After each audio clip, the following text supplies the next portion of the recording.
Hey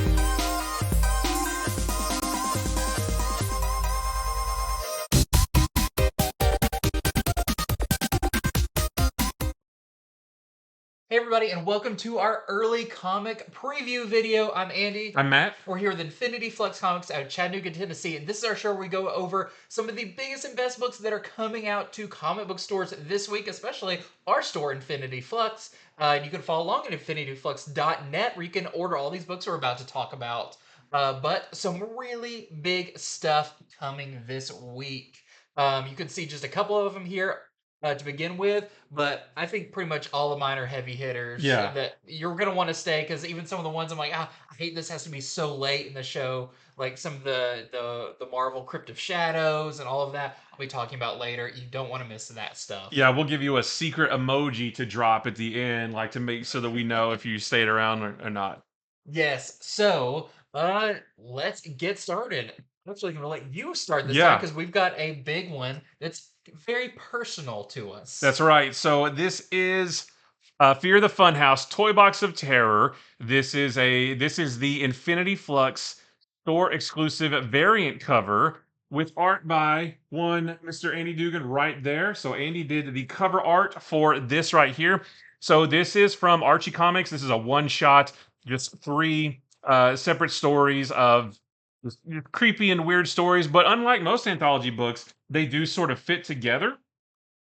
It's pretty good. If you like movies like Megan and Child's Play, you'll definitely like these. The main story of the book is there's this girl named Evelyn Evernever. She thinks that Veronica gets mad at her because Veronica thinks that Evelyn is flirting with Archie. So Yeah. Veronica tears up her doll Minerva, which is like her best friend. Years later, after that happened when they were kids. Years later, Evelyn is approached by a cloaked figure and says that I can give you Minerva back if you use my dolls to steal the souls of everybody who wronged you. And that's kind of where the first story stops. And then it goes into the next one called Cheryl, but it's spelled CH3 or like the movie Megan is with the 3 and 7E. And this is about Midge. She's sad because she feels like she doesn't have any best girlfriends. So one day on her porch shows this like animatronic doll named Cheryl, just like the movie Megan was, and that doll is very protective of Midge. And if you've seen the movie Megan, you know how protective she can get and the kind of things that happen in that story. And then in the last story is called "The Gift That Keeps on Killing," focuses on Chester Plunkett, who is an apprentice of the Mad Doctor Doom, which I thought was funny, but not Victor Von Doom. On Chester's birthday, he sees a doll in Doctor Doom's workshop named Plucky instead of Chucky, but is a little pint-sized doll who loves to use scissors. Um, he thinks Doctor Doom made it for him, but when Chester wakes up the next morning, he hears on the radio about a stabbing spree the night before, and so we know that Plucky's doing all kinds of weird stuff. And then eventually those two stories actually weave back into the first story. So it's very, very clever how it's all done. I don't want to go too much further into the story, but I do want to prop up this really awesome store exclusive variant cover again. Andy did a really great job of drawing Sabrina as a cursed doll, like a Barbie doll type thing with nice Easter eggs, the Necronomicon and the monkey's paw. You can see it's cursed because the hands are starting to get all purple and veiny, that kind of thing. So a super cool cover. If you go to our website, infinityflux.net, you can order this right now. It's the only place you can get it, limited to 250 copies. But there are three different versions you can get. You can get just the book itself. You can get Andy to sign it, or you can get Andy to sign it and do a remark on it. He's got his special with a special Sharpie. He's got his special magical Sharpies that he's going to work his magic on for anybody who wants that. But very, very cool. I mean, do you have any other words to offer about the cover? No, it was really fun to work on it. It's something I've never done before. Yeah. Like I always like to do, I like to put a lot of little Easter egg things in there. There's a lot to look at and Yeah. kind of mull over. The other dolls in the background and all of that are really fun. I remember, or I love how you made Veronica's eyes kind of mean, and I Yeah. remember your girlfriend actually saying something about that at a con once. Yeah, that she liked when Veronica was mean. Yeah, and so you made her look mean. Yeah. Yeah. So I thought that was a nice little like sort of inside Easter egg there. But a really awesome cover. Again, available at infinityflux.net, right there on the main page. You can't miss it. There are still some available, but they are going quicker and quicker every Yeah. day. So yeah, definitely pick this one up. So this is the store exclusive variant, but so doing this a little bit backwards. This is the store exclusive variant, but we also have the A cover right there, which looks pretty cool. And then we have this really neat Sweeney Boo variant as well. So that's Plucky. So that's one of the characters in the book. But a great book for this time of the year, and a really really awesome special cover to go along with Thank you for the kind words. it.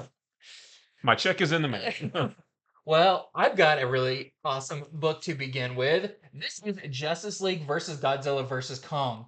Trying to we're doing something a little bit different when we are doing these shows now, and Matt and I both read a couple of the books, Yep. so we kind of both can talk about it. And with a book as big as this is one of the ones we both read. So, I mean, people have been very excited about this Oh book. yeah. It's by Brian Buccellato, and the artist's last name is Deuce. And this is cool. So this is definitely like I would say new reader friendly because this is out of continuity. This Yes. is not That's the important thing to remember too. It doesn't have the black label yeah. on it. It doesn't Mhm. have the Elseworlds label, but it is not in main DC continuity. It feels the characters in it, the familiar characters, are kind of the like if you know Green Lantern, he's acting like Green Lantern. You don't Yeah. have to worry about which Green Lantern is this. It's Hal Jordan, it's Barry Allen, it's Clark Kent Superman, all of that. But it's actually I thought this was a really interesting character story too, because it as it begins, you may have read in some of the preview pages that it's when Clark is proposing to Lois on the helipad of the Daily Yeah. Planet, which is really fun because he talks about this is the first place we met the building as Clark and as Superman on the roof. But what happens right when he's about to pop the question? Godzilla bursts out of the ocean. That guy has the worst Get timing, really bad. Gosh, every time. You wouldn't think Superman would have some hearing that would have heard like a giant kaiju marching up the water on the way there. Unless he, yeah, Yeah, yeah, yeah, but it makes for a great dramatic moment. right. But then we flash back to kind of the story of like Superman uh telling basically the Justice League that he's going to propose Yeah, and the whole book is basically the story leading up to that moment. yeah, Is yeah. what it is. And it's really good. So and what's funny is all the Justice League wants Clark's proposal to go well, so they're like, "Don't get involved in anything." Right. Supergirl's like, I've got your job covered right now, so you can do this." So there's some villains that attack. It's actually funny because Titano, the giant gorilla, who's very King Kong like, Yep. attacks the city. So first you're like, "Oh, it's King Kong." Oh no, it's not. Actually a classic Superman villain, but it takes the Justice League to stop it. There's a lot of great banter and all that kind of stuff, but they're all trying to make it easy for Clark going forward. But on the other side of the globe or of wherever, you've got the Legion of Doom, who are also plotting something. And it's the classic Legion of Doom, like Lex Luthor and Black Manta and yeah, Cheetah, Captain Cold. Yeah. Gorilla Grodd, which is a key point in this Right, too. yeah. But they are plotting something.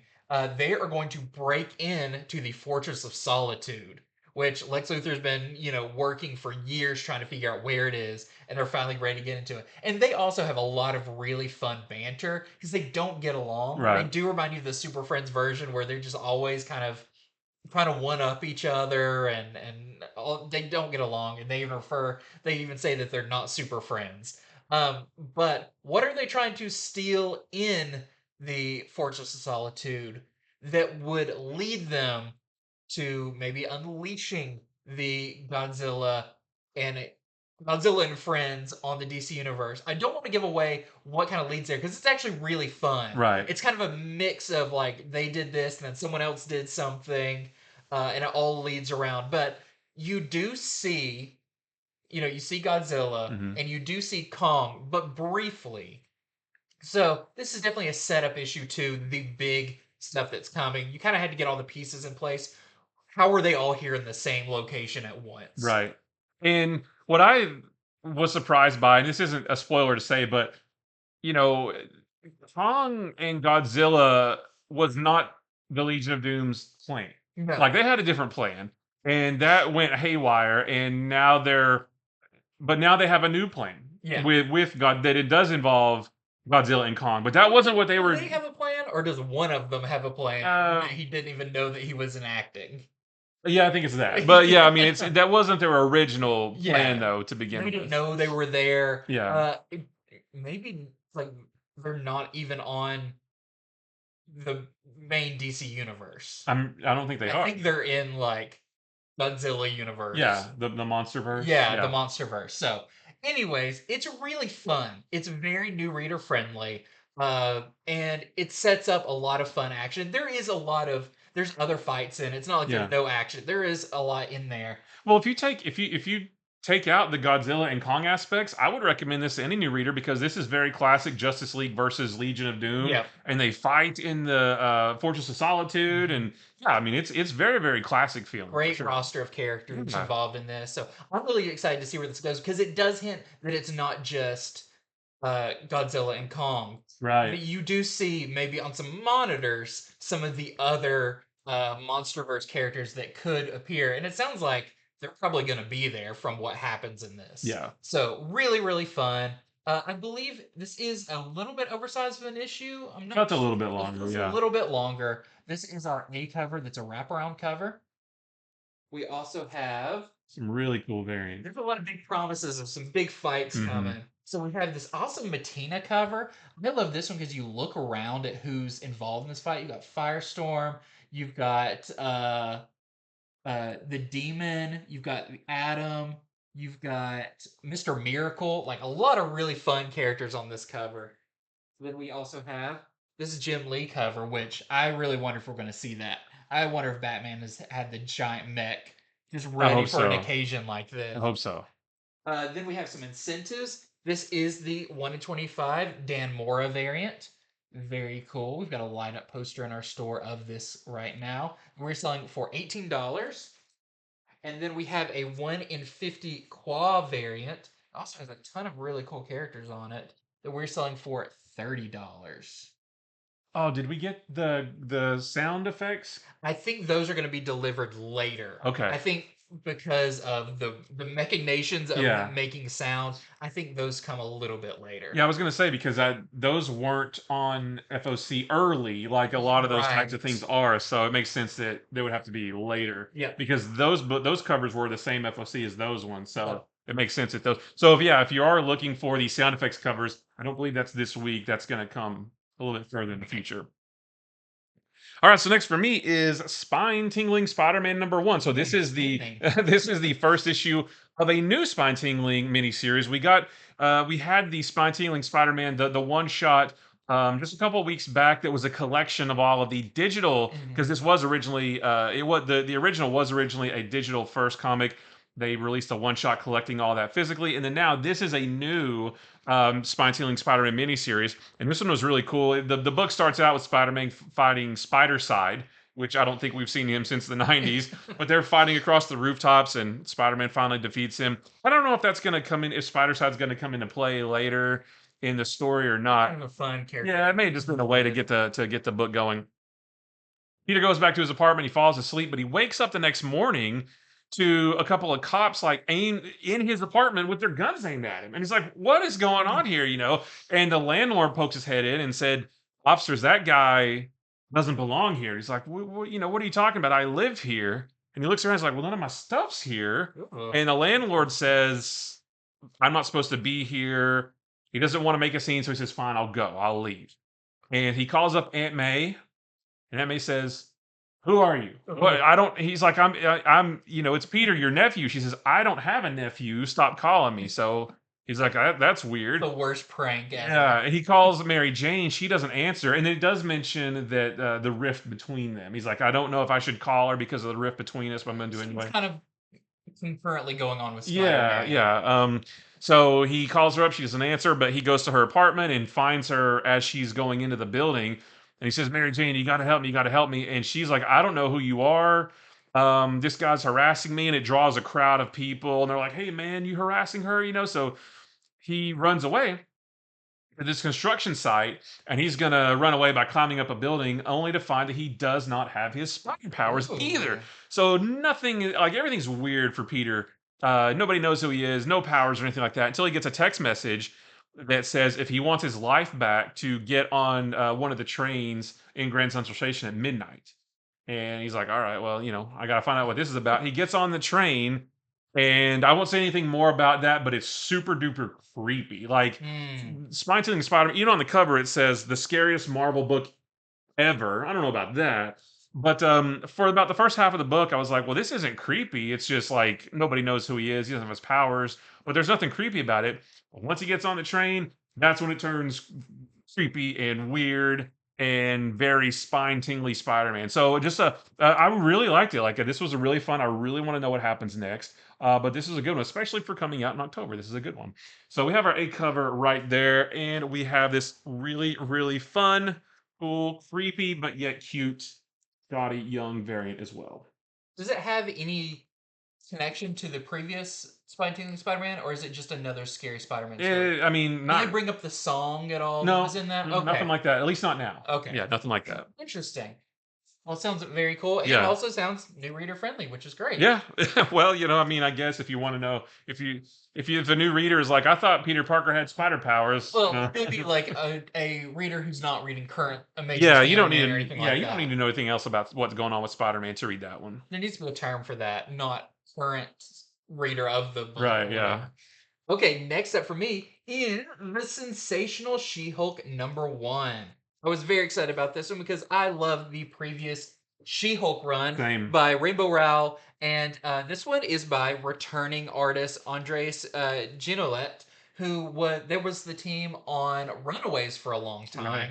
Right. Coming back to do this. Now, I do want to preface this by saying if you read the previous She-Hulk run, just continue into this. Yeah, this isn't it's not a reboot or anything, like it literally could be issue 16 of the previous run. Yes. It's just the It next. does give you an opening page that basically gives you a rundown on what Jen's life has been, Mhm. all of that. And I it's not new reader friendly. Yeah. I feel like you could get into this and it would be fine. But she's got her relationship with Jack of Hearts Mhm. that was established in the previous run. She started her club, the Punch Punch Club, Club, which is which fantastic. is such a great idea Yeah. in this universe. Where a bunch of heroes and villains who kind of just want to like get their stress out. Yeah. And Um, they just fight each other like spar. They spar with yeah, each it other. kind of decreases crime because I think before like one of them was just causing mischief because they're like, I don't know, I just need to hit It was something. Titania, wasn't it? Yeah, Yeah. and she's like, well, we can fight if you want, and that's continued. I love that like Ben Grimm is one of the founding Yeah. members, so he's like a big part in this. So that's going on. Plus, her law firm is doing really well. Originally her boss said no superhuman cases or whatever, but those have kind of become her like bread and butter Oh yeah. cases. So we get a little of each of those things in Yeah. here. The Jack of Hearts stuff is great. They, he can for a time they couldn't touch because he would like suck the radiation out Yeah. of He would him. siphon off all her But he's radiation. learned if he maxes out his radiation, he doesn't do that. So they have a a good relationship. It's still a little strange just by They're who still they trying are. to figure it out Yeah, because Jack of Hearts, like you said, if he absorbs like the maximum amount of radiation, that he can touch her and not absorb hers, but he's still a little bit scared to do that, and yeah. they're just trying to find that right balance of how can we be together Mhm. without hurting anybody, that kind of thing. Yeah, so that part's really fun.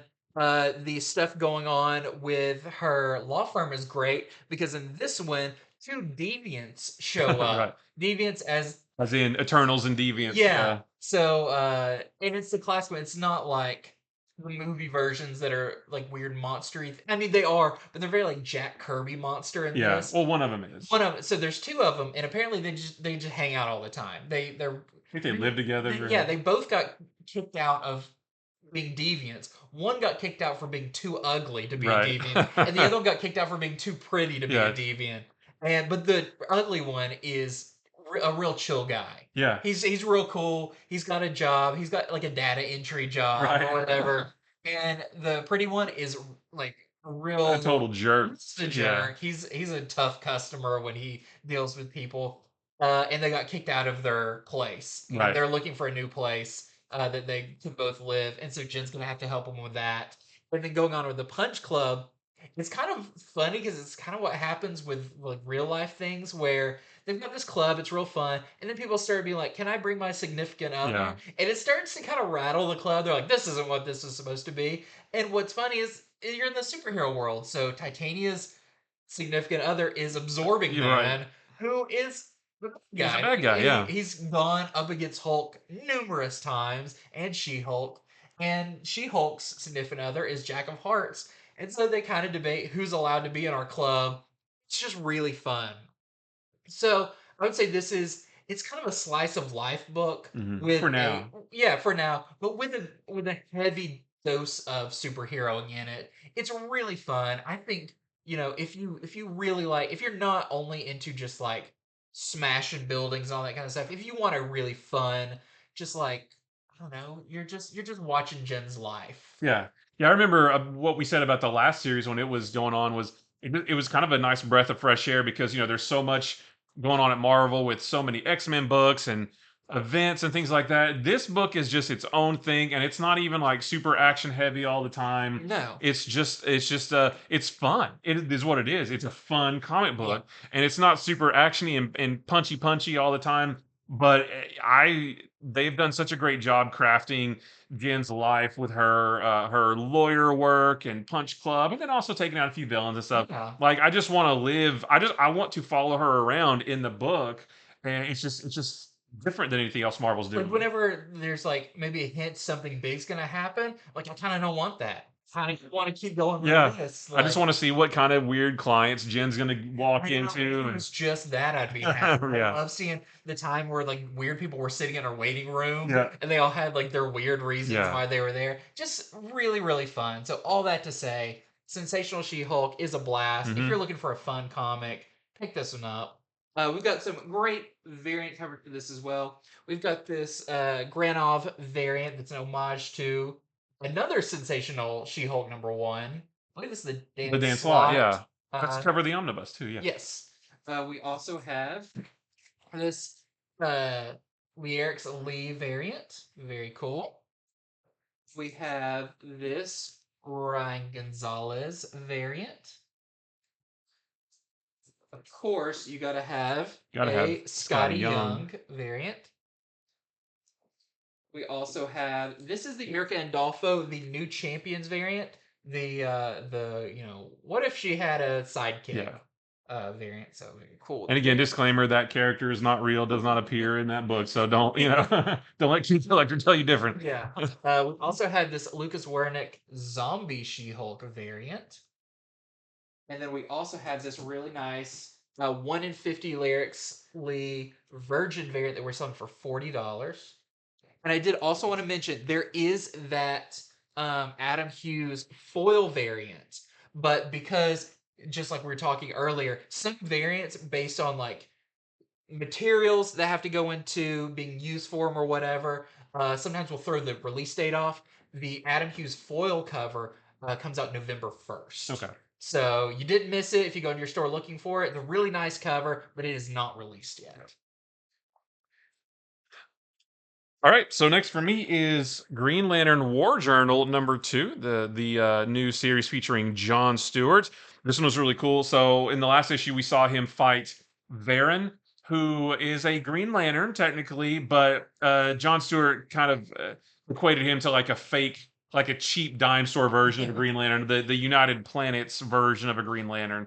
And he mopped the floor with him handling that issue. Well, in this one, Varen comes back to Earth with two other lanterns to investigate the space station that was destroyed also in last issue, and it crashed to Earth. And Varen thinks that John Stewart is the one who did it.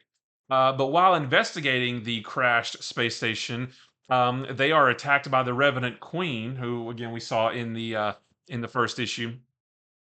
So while all that's going on, John and his mother visit Steelworks, in Metropolis, and they Cool chat. tie. Yeah, and they chat with John Henry Irons, who wants to get John Stewart's opinion on how to make their new proposed like magnet powered monorail that he wants to make around the city, how to make it more efficient, that kind of Yeah, John thing. Stewart's a big architect, so Yeah, this will be cool. and it's actually they mention that because John says, well, maybe you need to make this and that, and John Henry Irons says, you're an architect, but you sound more like an engineer. And John Stewart says, I just like to make things. So I thought that was really That's cool. cool. Yeah. So John Henry Irons offers him a job at Steelworks. Oh, and I didn't know too, because I'm behind on the Steelworks miniseries. I haven't finished it yet.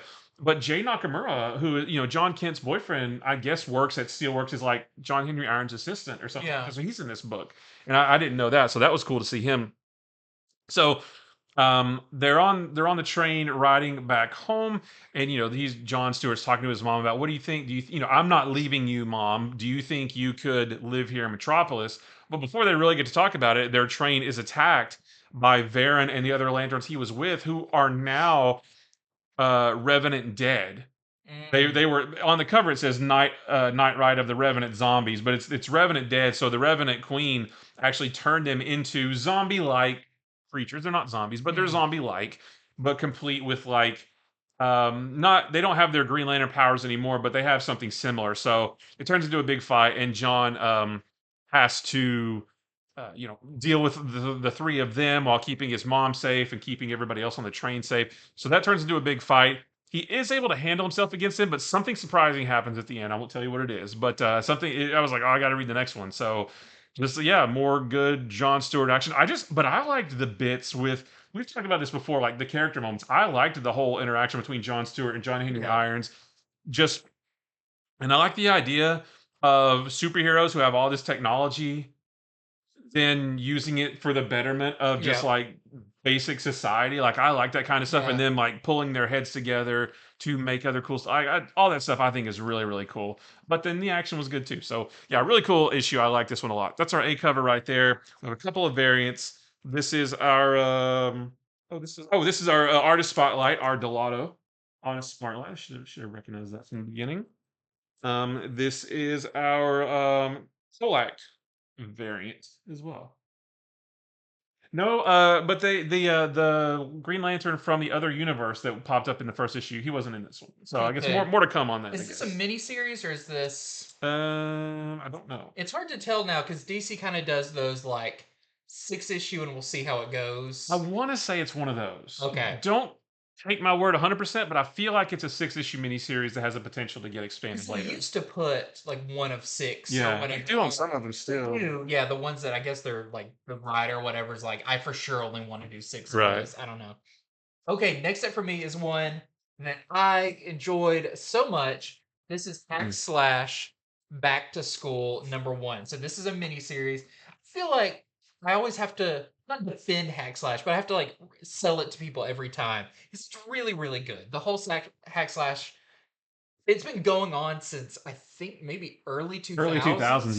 yeah. Created by Tim Seeley, who now is, has worked at every company on every character. Right. He's one of your go-to guys. This was his original creation. Ca- uh, Cassie Hack is a slasher hunter. So if you imagine your classic slasher movie characters, your Jason Voorhees or your Freddy Krueger's or Mhm. whatever, she hunts them because she found out at one point her mom was one, and so she's kind of her and Vlad, who is a slasher, but he's kind of a gentle giant type character, are going out to stop these. Well, this is really interesting because this is written and drawn by Zoe Thorogood, who is a award-winning creator from It's Lonely at the Center of the Earth. It was won awards and stuff. Very unique style, and it's a style that this title has not really had before. It's usually very like B movie Yeah. feeling that Very kind of like not shallow because that's has a negative connotation, but like very surface level, just yeah. monsters fighting monsters, that kind Yeah. of thing.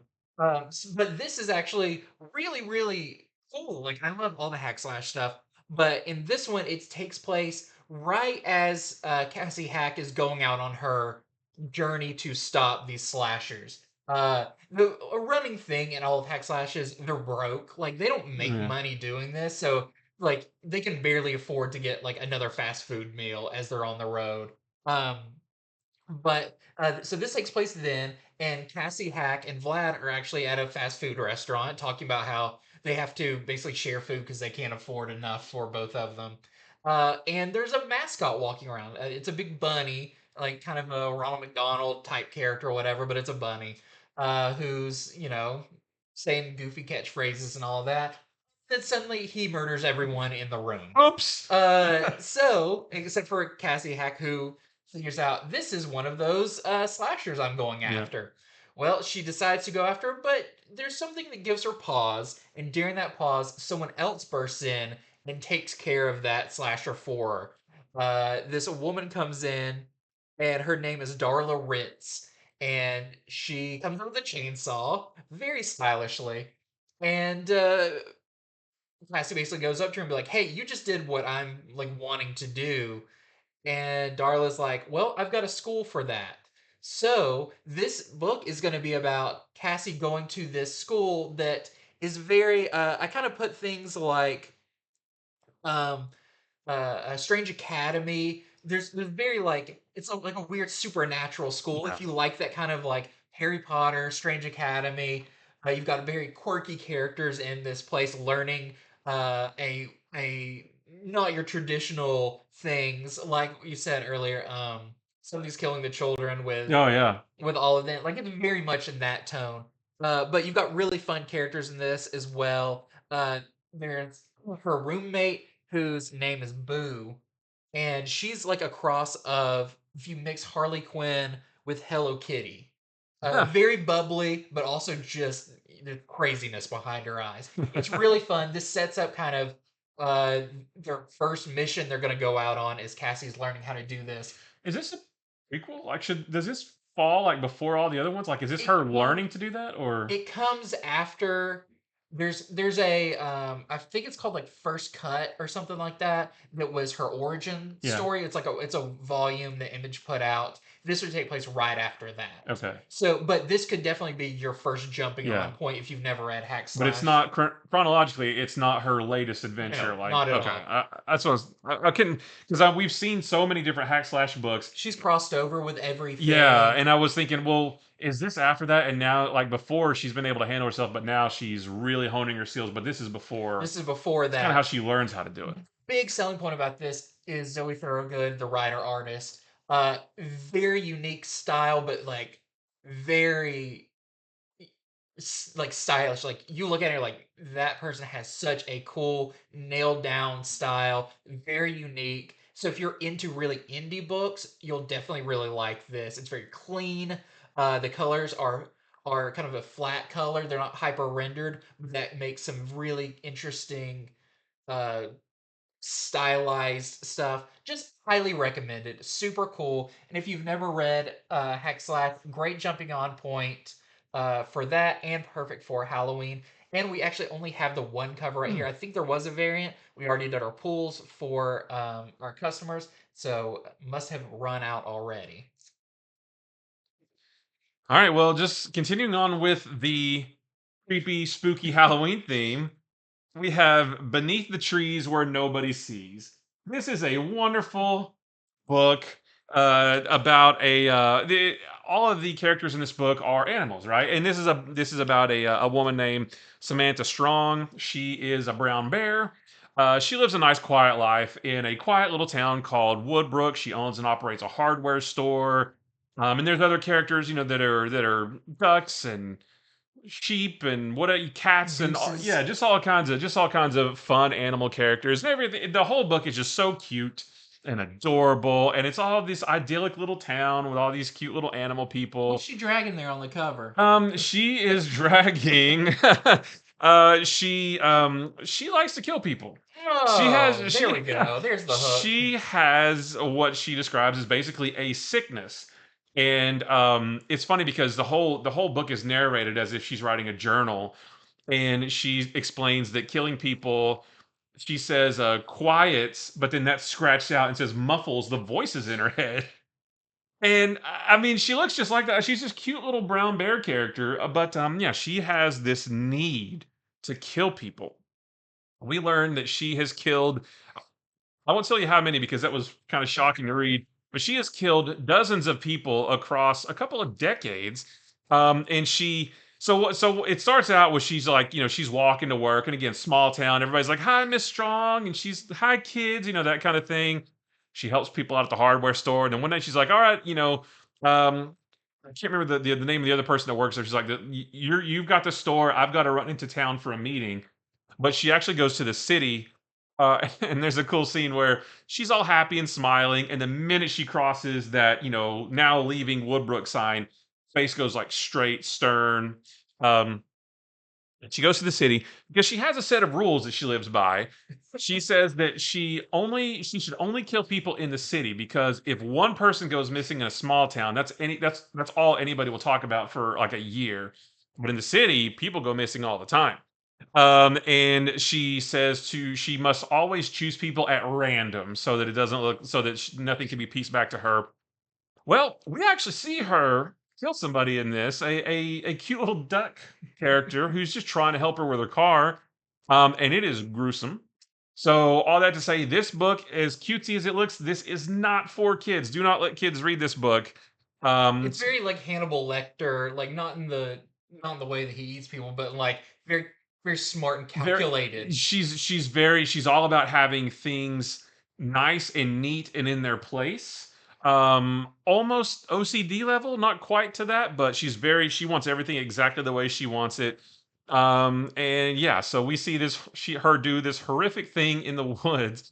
Um but it's just funny because it's all like these cute little animal people, but yeah. So the next day she goes back to town. The next day, the town of Woodbrook is having a parade to celebrate, I think, their 200th year. And then something awful happens in the parade. I'm not going to tell you what it is, but it's pretty awful. And maybe the quiet little town isn't going to stay quiet all that much longer. But I'm fascinated by stories of cutesy things that are just horrible. Or Like, the just juxtaposition of yeah, yeah, exactly. There's a couple other books I've read before where it's all these cutesy little things, Stray but Dogs is kind of oh, Stray Dogs is something like yeah. that. Yeah, so this was super fun. Like, if you like that kind of morbid but also cute stuff, then this is a great one. So we have our 8 cover right there, and then Variant's yeah, nice. and then we have this Riley Rossmo variant. So very cool to see Rossmo doing that. Kind of a storybook, Uh, yeah, and you but can with some so yeah, you can see all the skulls on the yeah, a very, very fun, but again, do not let kids read this. No matter how cute it looks, don't let kids read this. of the full bunch. Right. Okay, next up for me is a big one. This is Superman number 850. So this is well, it's actually Superman number Yeah, 7, legacy but number legacy 850. number 850. So of course they got to do a giant size issue for that. But it does continue the main story that's been going on in Superman. It's really cool because it's not like there's the main story and then there's a bunch of like fill-in stories Mhm. that don't have anything to do with it. No, this whole thing is part two of the I chained like that. story. Nice. Even though you do have like Dan Jurgens comes in to do some art, kind of in a flashback sequence. It's really cool. So it's still celebrating the creators and everything over the years of Superman. So there's But multiple artists that come in, but there's parts of the story that make sense for a different artist right, to yeah, it take doesn't over. just Yeah. switch all of a sudden. Yeah. There's it's compartmentalized. But this is a great issue. So it begins in kind of a campaign speech by Perry White, and a lot of at least the beginning of this is narrated by Perry Hmm. White because he's running for mayor. I think we learned that See last issue. last issue. Yeah. It was kind of a final page thing. Perry White's running for mayor, uh, but that is when the Chained attacks. So the Chained was released in the previous issue by Superman. This guy who is underground, Lex Luthor put him there. He's got these giant chains around him. And it seems to maybe have a vendetta out for Lex Luthor for putting him in there, as you I would would. I'd be imagine. pretty mad. Yeah. But Superman is now trapped down there. The chains wrapped around Oh, that's him. right. He Yeah. can't get out. And this is really interesting. So, one, Perry knows the chain by name. Oh. He calls to him, and the chain knows Perry White. Uh, Okay. I'm almost getting a little Nightmare on Elm Street where it's like the people who put Freddy away don't talk about it, but he comes back up and they're like, "Oh, we're the Um, ones who did that." yeah, I almost wonder if Perry's maybe was a part of putting him away. maybe. So that part's really interesting. We learn quite a bit more about the chain. We don't know everything, but of course we've got his name now. I didn't want to say it because actually his last name is tied in with something else. Okay. Very interesting. But since Superman's tied up, the Super Family comes to stop him, and that's really cool. You've got Supergirl, you got Keenan, you've got Connor, you've got Natasha, you've got all the Super Family coming to face off against the Chained, but they also pretty much get their butts smacked by him because he kind of is almost like a Magneto mixed with a Doc Ock because he kind of just stands there with his arms Oh folded and the yeah. chains do the fighting for him. But what is his connection with Connor Kent? Connor faces him, and the chain sees something familiar in Connor Hmm. that is really cool. Um, but also, Lex Luthor is in the hospital still after what happened to him when he was in jail. And we learn a little bit about the history of Lex Luthor, and Lois actually comes to visit Lex and has a lot of questions for him. And she's like, "I know at some point you're gonna turn on Superman. Can we just put that behind us?" And like, I know that's coming. And Lex actually has a pretty good argument for why he's not gonna do that. But this all kind of ties into the overall story of the chain and kind of the history of Metropolis and all of that. It's really cool. Now, the other things in this, there is I don't want to say like a backup story because it's not, it's part of the main thing, but it's another artist change where we see what is Brainiac up to currently. Brainiac has kind of been in the background of the whole DC universe Yeah, since the beginning of since, Superman 1, I think is yeah, when we and first saw yeah. DC, the one shot issue and stuff. There was some hints to Brainiac maybe being in the shadows. We learn a little bit more about that. And the army he's building may be a surprise to people that's pretty cool. So there's just a lot going on in this issue that's really, really cool. That actually feel like there's not like, well, there might be a first appearance. That's the other thing I wanted to say. Hmm. So there's a character that does appear that has been used before, but maybe not in this form. Okay. So, all that really cool issue of Superman. Don't miss out on this one. It is a larger size issue. Only $5.99. Well worth it. Great issue. We've got some variant covers for this one as well. Quite a few. We've got a David Nakayama cover, that kind of negative space one. Very cool. We've got a Frank Cho variant. We've got a Libra Mayo variant. Good role model, kid. Yeah. We have this really cool foil. I should have looked up what issue this is of I Superman. think 220 or 216, something Yeah. like that. But it's a foil version of that Jim Lee cover, but on it's not like a facsimile, it's on 850. Right. So 850 on the inside, old cover on the front, but this time foil, and just really nice Jim Lee cover. And we also have this 125 Perel variant that we are selling for $10. I like that one too. Yeah, very cool. Yeah, Superman's great. It's one of my favorites right now. I'm loving it.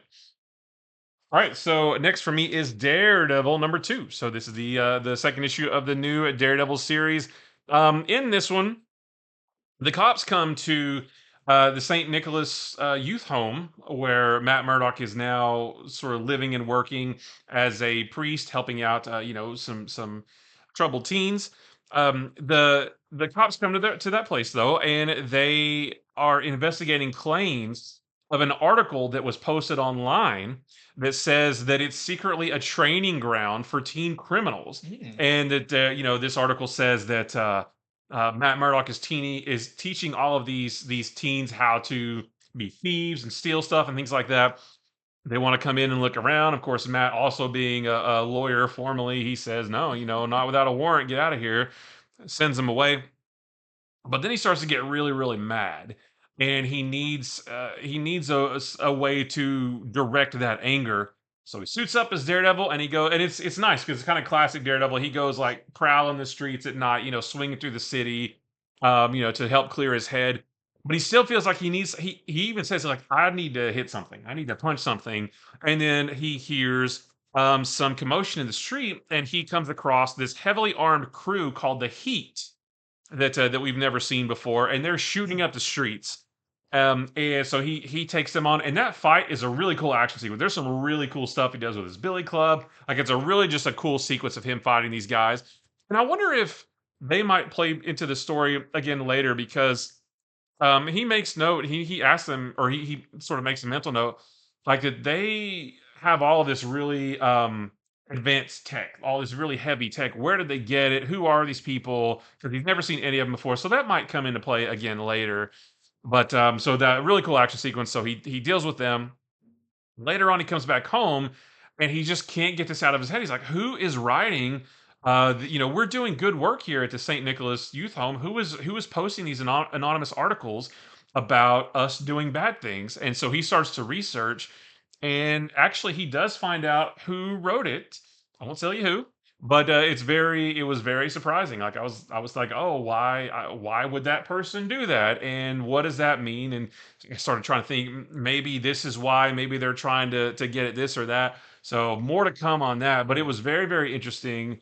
But this was nice because the first issue was involved a demon that possessed Elektra and that kind of thing. This was that threat of the demon, because that demon mentioned other demons that are going to try to get at Matt. That threat is not gone, but it's also not in here. This is a lot more street level stuff, which we haven't had from Daredevil in a little while. So just all around a good issue. I really like the artwork. That action scene, like I said, with him and the heat, is really cool. He's flipping around, dodging bullets, doing cool stuff with his Billy Club. Just a great issue.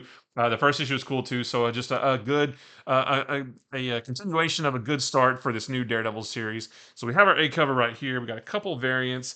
This is the David Marquez variant. Really cool scene in there of him using his radar sense too. Oh, Yeah, cool. so all around that was cool. And then we have this 1 in 25 Torque variant that we're selling for $20. Very cool. Next up, I've got one that, I mean, so many good ones this week. Hmm. I've got J. Garrick the Flash #1. So I'll start this by saying this is by Jeremy Adams and art's by Diego Olategue. I'm not exactly sure Sure. how to pronounce the name, but it's fantastic art. But it's Jeremy Adams. So if you like the previous run of Flash with Wally West, um, before this new #1 a couple of weeks ago, it feels a lot like that. It feels a lot like, just more Flash. We're just shifting our Yeah. focus over to Jay Garrick. Not a And continuation of that story or anything, but no, just like has the same spirit, right, yeah, the spirit with same that for fun. sure. So this is actually as much about Jay as it is Judy Garrick. So, if you had maybe read the Stargirl and the Lost Children Mhm. miniseries, there was all of these classic Golden Age sidekicks that disappeared, and everyone forgot they existed, including Judy, who is Jay Garrick's daughter. His daughter Judy? Yep. Does he have a wife named Jane? Nope. Okay. This is waiting. I was trying to tee you up, but no, this is really cool though because Judy is another speedster. She is known as the Boom, and Jay Garrick was the Flash back in 1963. Is kind of where this issue begins, and they're the only speedsters around. So they're protecting Keystone City against criminals, all that good stuff. But you actually do see the moment where Judy vanishes. And it's really interesting because uh, Jay runs in and he's like, "Boom, where are you?" Whatever. And then the person he's helping is like, "Who are you talking about?" It's his wife who got taken, and he's like, "I don't know." And then it's just like it's super weird. But they explore that That more. happens to me every time I leave my kids somewhere. I'm like, what was I doing? Not that important. But after the Stargirl miniseries, Judy's back. They got reunited, and now Judy hasn't aged at all since 1963. She's still kind of a preteen, I was gonna and ask, do they explicitly say her age? Because I'm sitting here trying to do the math. Okay, 63. She's a teenager.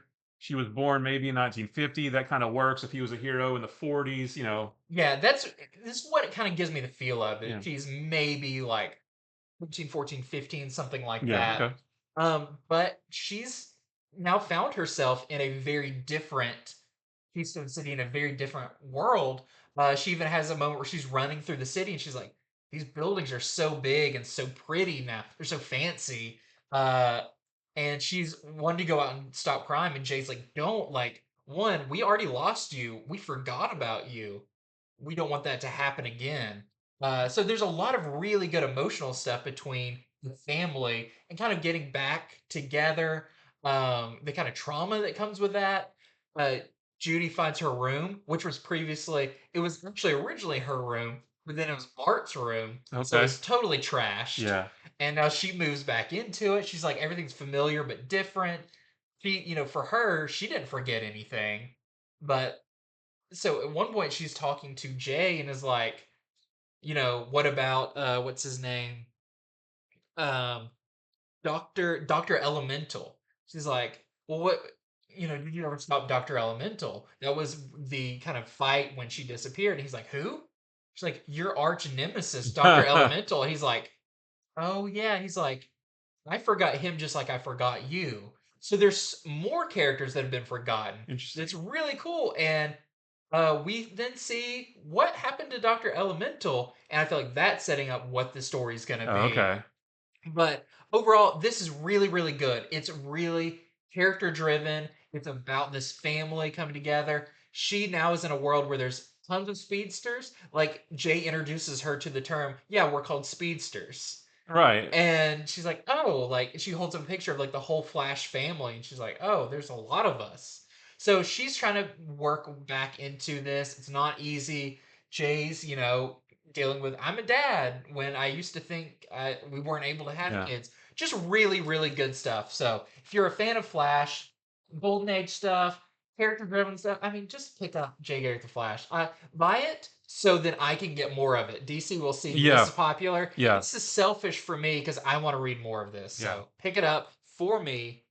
We also have some variants for this as well. Very cool ones.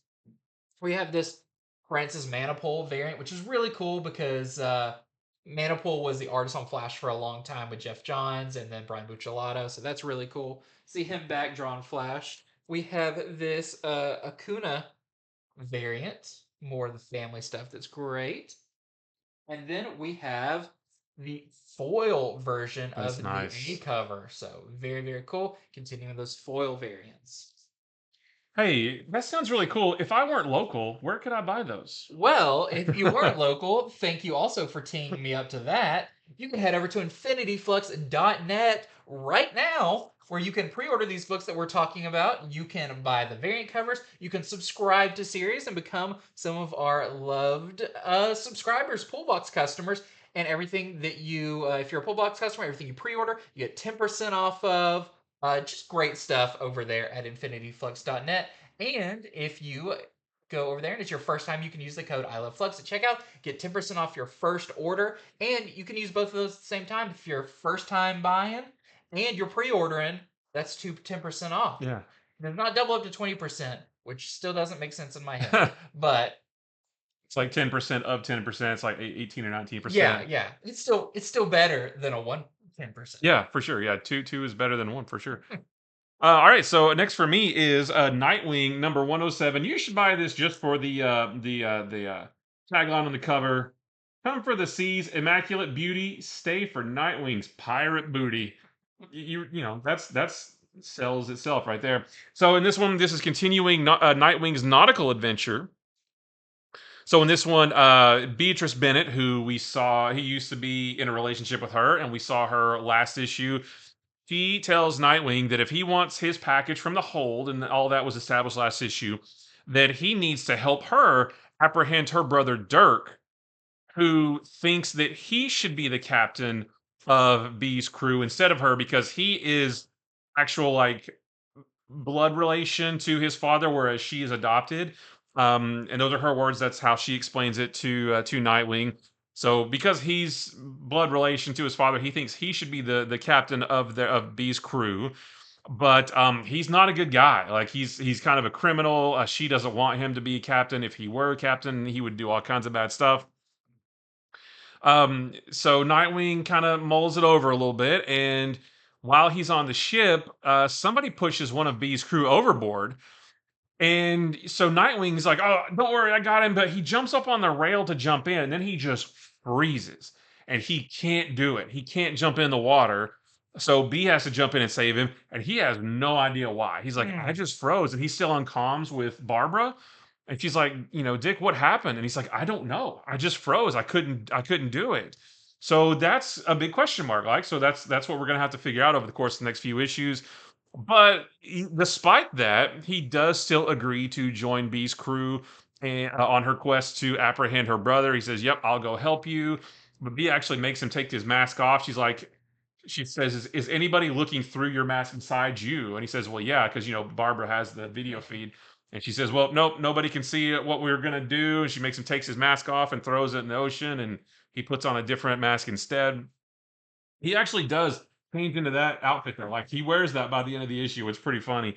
So just like I said, continuing the nautical adventures. This storyline's gonna last for several more issues. I'm curious. Like, why did he freeze? Yeah, I think it has a lot. I think it has something to do with when he was Rick Grayson, because Hmm. that's when he was in a relationship with B. And the last issue and this one focuses on that time frame just a little bit. So I think it might have something to do with that.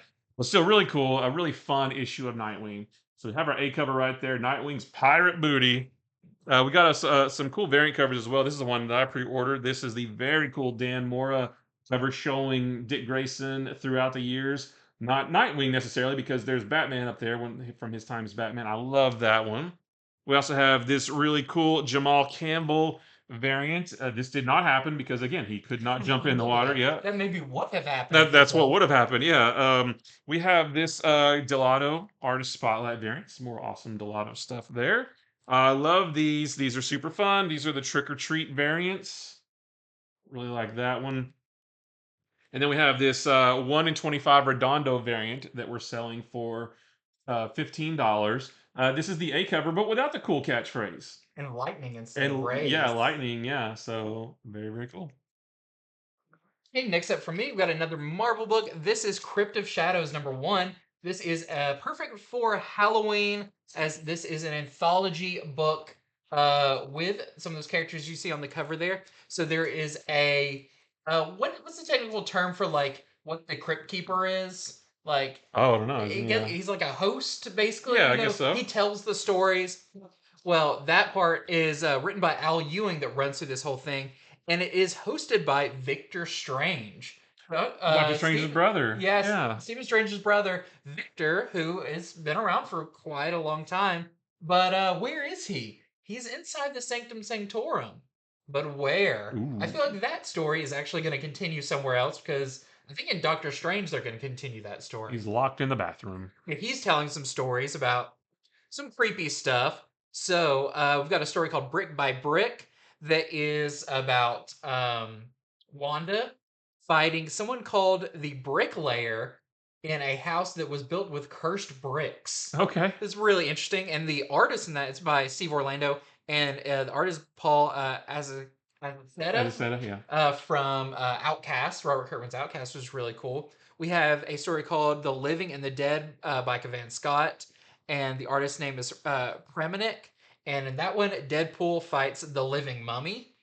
We have a story called Without Fear by Declan Shelvey, and the artist Alex Linz. And in it, Daredevil is fighting the Hand with help from Man Thing. Ooh, cool. But is he truly the man without fear? Because if you touch Man Thing and you got fear in you, you're gonna burn. Mm. Well, Daredevil's gonna put that to the test. Very cool in there. And then a story called uh Worth Hunting, something like that. My autocorrect changed the first word to Oh, something else.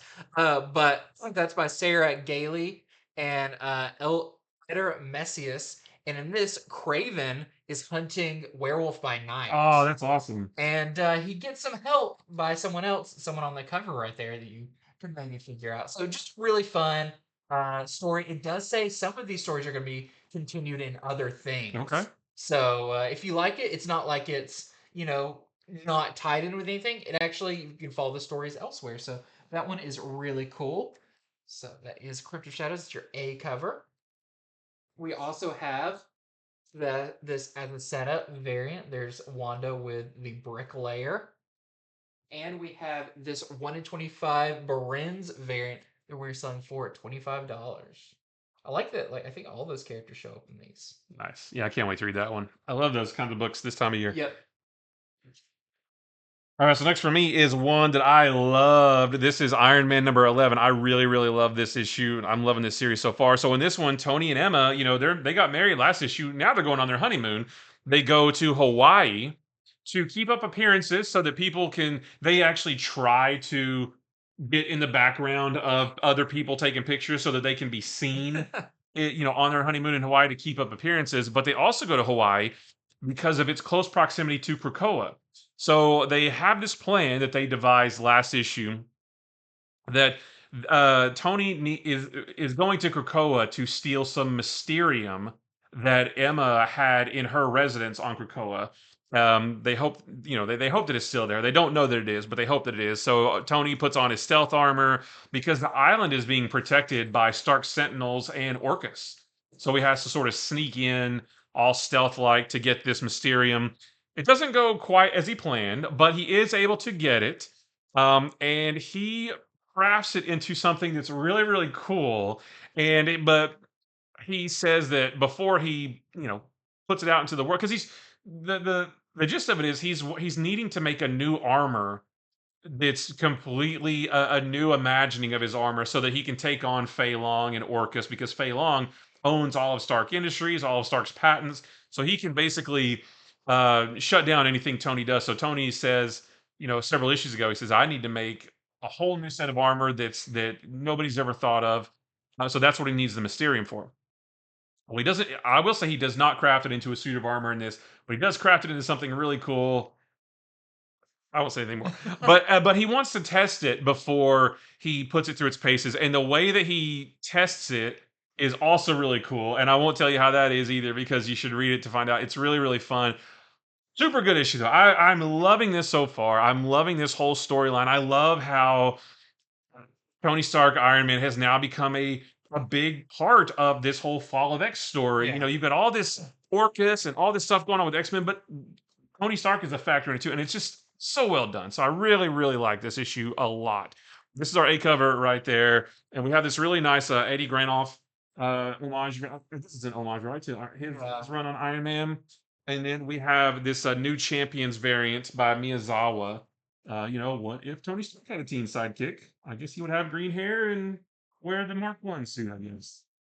I love this issue though; it was so good. Next up for me is an issue I loved equally as you loved Iron Man. I'm sure I will love that as well. Yes, this is Batman Superman World's Finest number 20, starting off a new story arc with a return to Kingdom Come. The one of the books I recommend to people if they think comics are for kids and superheroes are for kids, I say read Kingdom Come. Absolutely. And it is a very mature in the way of like mature storytelling. So we're returning to that world in this one, but how? So in this, Barry Allen, his current job is to race through the multiverse and basically catalog the different worlds he finds. Well, he runs into a world that is a little bit different. He can't 100% tell why because he sees all of them. He sees where Batman's a vampire. He sees, all the where they're all robots, all these things. But this one is unique for a reason because he found where Boy Thunder ended up. In a previous run, Superman had his sidekick Boy Thunder. Uh but at some point Boy Thunder disappeared. He finds where he is, and no spoiler to say he ended up in the Kingdom Come universe. So this is really cool. It's known as Earth 22 in this, but Superman is really excited. He's like, "Thank you so much. Like, I've got to go see him." All this. Flash crafts him the cosmic treadmill. Him and Batman are going to go in there to visit. But Barry warns him, he's like, I don't know if you'll like what you see. Mm. But Superman's like, I don't care. I'm gonna go anyways. So they go over there, and something happens where at first they get thrown forward in time in the Kingdom Come universe, but because of something very Flash related, they can't be seen. They can just observe, and they see something, but then they get knocked back in time to kind of, I would almost guess, is like not parallel to what theirs is, a little bit further on, but it feels a little bit more like your current DC universe, but with a little bit of changes. But you do find out what some of the things that make the Kingdom Come universe different from the main DC universe. It's very interesting, very unique about that world. One of my favorite parts is they go to the superhero restaurant, which was featured in Oh, Kingdom right, Come, yeah. where the staff wear like Aquaman garb and Wonder Woman. They all kind of address as characters. There's a lot of memorabilia all around the wall. That is done so well in this. There's so many Easter eggs in there about different suits that are on display. And because this is kind of a Silver Age version of Batman and Superman that went back in time, like in all of World's Finest stuff, there's some characters they're not even familiar with that have some memorabilia in there that lead to some pretty interesting things. But uh, the other thing they run into is Boy Thunder, but now he is known as Thunder Man. And Okay. I'll leave it at that. But very interesting. And how they're going to deal with all this, I don't know. But this is a really, really cool story, especially if you've read Kingdom Come.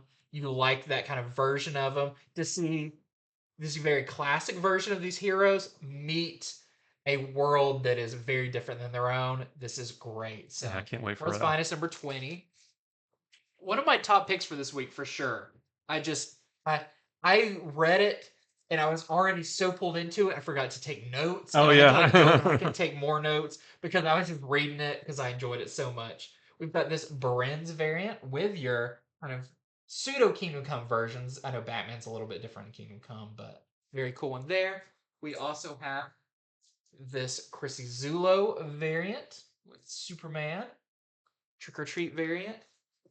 And because if you know anything about what's going on with Thunderman or Boy Thunder and what he may become when he's older, we have this cover. This is an embossed foil cover with a certain Magog helmet or Gog, depending on which version. I think Kingdom Comes is Magog. And then we have the 1 in 25 David Nakayama variant that we're selling for only $12. But Lois Lane getting an interview with Catwoman, another world's finest team right there. All right. Well, next for me is Catwoman, number 58. This is part 5 of the Gotham War storyline. And this one's still really good. This story has moved so far past just Catwoman hiring a bunch of henchmen to be thieves and wanting Batman's blessing. Like it's so far beyond that now. In this one, Catwoman confronts Batman about what he did to the Red Hood in the last part of this storyline, but they don't really get a chance to talk about it too much because explosions go off around the city that were manually triggered by another villain. I won't say which one, but there is a villain that's responsible for all these explosions. So Batman races off to go deal with that. Meanwhile, Catwoman learns the true identity of her right-hand woman Marquise, who's been right there with her for the last 10, 12 issues of Catwoman. You know, they met when Catwoman was in prison about a year ago or so. Well, she finally learns who Marquise truly is. I won't say it. I mean, if you've read this far, you already know, but just in case. So I won't say who she is, but the big thing is that Catwoman finally learns about it, and Catwoman finally learns what Marquise's big master plan is with the other character that she is working with. So all the gloves are coming off at this point. All the secrets are being revealed. Catwoman learns really what's going on behind all this. So she eventually talks to Batman about it, and they realize that they have to put their differences aside in order to stop this much larger threat than just a bunch of henchmen stealing stuff. So they're gonna have to deal with that. But yeah, just another really cool part of the Gotham War storyline. So we have this really nice A cover right there. We also have this Terso Cons variant. I like this one, Catwoman, and then Batman. Reflection. Yeah, We have this Gabriel Delato artist. What is it again? Artist Spotlight Yep. variant. Yep. I love this one. This feels like a Yeah, this is Hollywood candid like paparazzi picture yeah. with So like that's the Joshua Swaby variant. And then this is the 1 in 25 Gonzalez variant that we are selling for $20. very cool. Next up for me, I've got another horror anthology for you. 'Tis the Season. This is Headless Horseman, but they also called it like kind of Dark Horse annual Headless Horseman. Apparently, they're going to be doing these annually, and it's a collection of short stories by different creative teams. And it's cool. Even the Dark horse in the corner is a skeleton horse. So this is hosted by the Headless Horseman, and they are telling 5 stories. Kind of I don't think all of them include people losing their heads, but more than one do. So we've got 5 different stories that are really fun. We've got one called Entertainment System, where it's like in an RPG world where what happens when a character gets a little into side questing and not their main quest. Does not go well for them. We've got one called Some Wonder, where we see what might happen if a child gets separated from their parents on Halloween. Oh, Uh, might end up bad for the person who is creeping on them. hmm. You have to read that to find out. We've got one called The Chaperone. And my note for it says, it's lame to have your mom go with you trick or treating. Well, this mom has a dark secret. They'll have the other kids begging for their mommies. Very interesting one there. That one's cool. It's black and white. We've got one called The Muse, where a writer goes into a house of a famous writer to get inspiration. But they also meet their muse there. And the muse is like if your muse was a monster. I'll just say that. That sounds amusing. Yeah, very. And then we have one called Horror House. That one was really cool by Tyler Crook, where when monsters go through a haunted house, like a setup haunted house on Halloween, what are they scared of? What do the people there try to scare them with?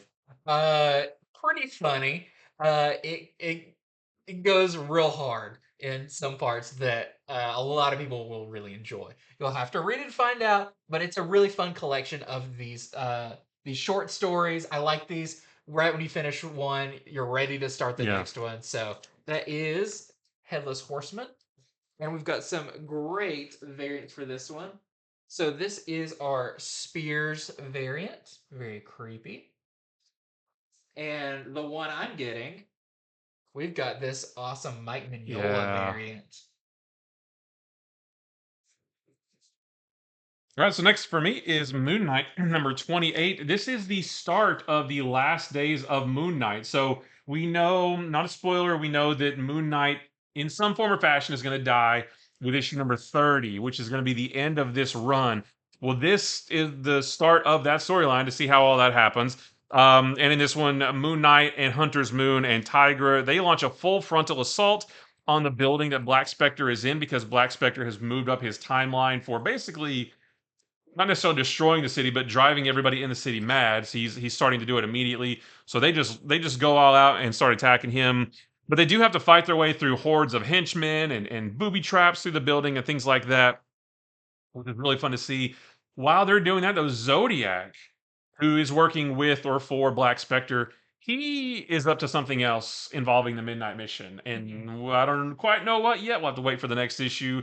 But yeah, don't miss this one because this is the beginning of the end for Moon Knight, basically, before we get, I guess, a new Moon Knight in a new series later. But still very good. The art was really cool. I like this one a lot. So that's our A cover right there. We have our In-Hyuk Lee variant. That one is super cool. And then we have a 1 in 25 Clark variant that we're selling for $25. Very cool. I've got a big one. This is Titans number 4, and I feel like this is definitely a heavy lead in to the new Beast World story. I was going to ask because the solicitation said that it leads into Beast World, but how much? That's interesting because not knowing completely what Beast World is, it's hard to say which pieces of this, but we'll find out later for sure in this because of something that Tempest said in a previous issue really lights a fire under Beast Boy. to be a hero, it doesn't mean you always go out and just punch bad guys in the face. Actually, do good things for the world. And so Beast Boy wants to go to Borneo and help replant the forest there. Okay. And the rest of the Titans are like, "That's a great idea. You should start on it today. We'll help you." All that. Even Wally's like, "Who do you think can plant 100 Oh trees in yeah. a second?" But remember, there's a weird ticking clock. They know that Wally's going to die now within 24 hours, and they're That's trying to right. prevent that Oh, you know from what? that first issue. Not to cut you off, but no, I was thinking of the Teen Titans, the Beast Boys. Yeah, yeah, no, That's this the is, lead-in. yeah. Okay, my No, bad. Yeah. there's bits of that in here Okay. as well. So there's stuff with Wally going on. So part of this is the Titans going to Borneo, but of course there's some bad guys there that they're gonna have to face off against. A really cool story there to see. It almost feels like a classic Justice League story, but now with the Titans. And then on the other side we have uh, them trying to protect Wally. And to help him, Linda is going to be watching Wally as well, and they're going to put him somewhere very secure. But they do get a visit from Tempest, and if you read the last one, you know there might be some weird alien stuff going on, Mm. some alien parasites, all building for a really interesting story. And like it says on the cover, what's Amanda Waller up to? Ooh. And Peacekeeper. So we'll have to see, They've been but lingering all throughout this Dawn of DC stuff. They've been yeah, in the background definitely. doing something. So there's something going on there as well. Very, I say, very important issue of Titans for sure. But really fun, great character stuff in that one. We've got variants for this one as well. So we have this Jen Bartel. She's kind of doing the casual versions of all the Titans with Cyborg. We've got this really fun kind of D&D cover by Talaski. They're all playing Oh, together. nice. We've got the Kissy Zulo Trick or Treat variant. That would be great. And we have this 1 in 25 Harris variant. They were selling for only $10. That was good too. Very cool. Well, last for me is Hulk, Incredible Hulk number 5. The second part of the story that started last issue. In this one, Hulk and Man Thing team up. They had a little bit of disagreement last issue, but this time they team up to take on the big monster that's in the swamp that has taken Charlie. So it's going to take the both of them together to stop that monster. And a surprise character shows up at the end of the book with an even more surprising and very tempting offer for Bruce. Hmm. Like, and normally it's like when you read that kind of stuff, it's like, that character's tempted, but it'll never happen. But even I was like, ooh, that would be like if I were in his shoes, yeah, that would be really tempting. So just another cool. It's cool to see Hulk and Man Thing tearing away at monsters and smashing them up and things like that. So be sure not to miss this one if you've been reading this story. So that's our A cover right there. We have a couple of variants here. This is the Lozano variant that reminds me of that very first Hulk annual with the Mhm. Inhumans. And then this is the 1 in 25 Lionel Francis U variant that we're selling for $25. The other thing we didn't mention about Sensational She-Hulk, it features Hulk in it. Uh, Lead into that story that's going to be coming up where She-Hulk and Hulk. Yeah, I wasn't sure if we should mention that, but It's it's on the on the cover cover number of the next two. one. Yeah, Yeah. yeah. But interesting because he's got the long hair now and Yeah. stuff. Yeah. Okay, next up I've got just really quickly mentioning Big Game number 4 of 5. Uh The series is great. it's great, and this is really interesting. Connects to another Miller property, bringing another one in there in a really cool way. And Wesley Dobbs might have uh, found someone that could stand up to him. Okay. And about time. Yeah. But that was a great issue. And I also want to mention we got a couple of Star Wars issues out this week. So we have this is Star Wars issue 39. Really cool. Last we left, Lando was in the Rancor pit. We have to see him get out in this. And Jabba is on his way back because he heard that the droids in his palace are going crazy. He's out on his sail barge. He's coming back. Can Lando get out before then?